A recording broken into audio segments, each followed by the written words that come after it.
On parle beaucoup de la santé mentale et c'est vrai que lorsqu'on souffre de stress, d'un fond dépressif, d'anxiété, être pris en charge par un psychologue peut être particulièrement utile. Beaucoup de travaux ont démontré l'efficacité de l'intervention d'un psychologue pour traiter un très grand nombre de problèmes de santé mentale. Mais vite, une question se pose, et l'argent? Vais-je pouvoir être remboursé et comment? Voyons cet aspect de façon très concrète. Une précision importante, je parle bien des psychologues et non pas des psychiatres, qui sont des médecins dont les traitements sont pris en charge par l'assurance maladie et par les assurances complémentaires, les mutuelles.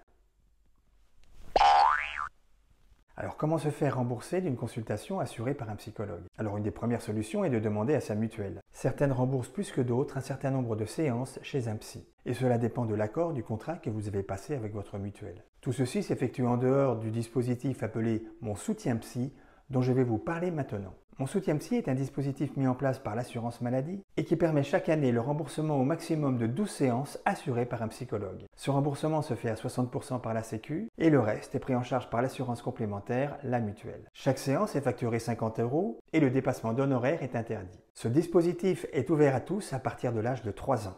Il existe une obligation pour pouvoir bénéficier de ce dispositif. S'adresser à un psychologue qui a passé un accord avec l'assurance maladie pour faire partie de ce dispositif Mon soutien psy. En France, en 2025, on compte plus de 6000 psychologues inclus dans ce dispositif. A noter qu'il existe un annuaire pour pouvoir trouver dans votre ville ou proche de chez vous un psychologue qui fait partie de ce dispositif. Vous le trouvez, je vous l'indique, sur le site de l'assurance maladie Amélie. Dernière remarque, il n'est plus nécessaire, comme c'était le cas auparavant, d'avoir la prescription d'un médecin pour être adressé à ce psychologue. Bon voilà, cette vidéo est terminée. N'hésitez pas à ajouter des commentaires ou à poser des questions un peu plus bas, à regarder d'autres vidéos et je vous dis à très bientôt.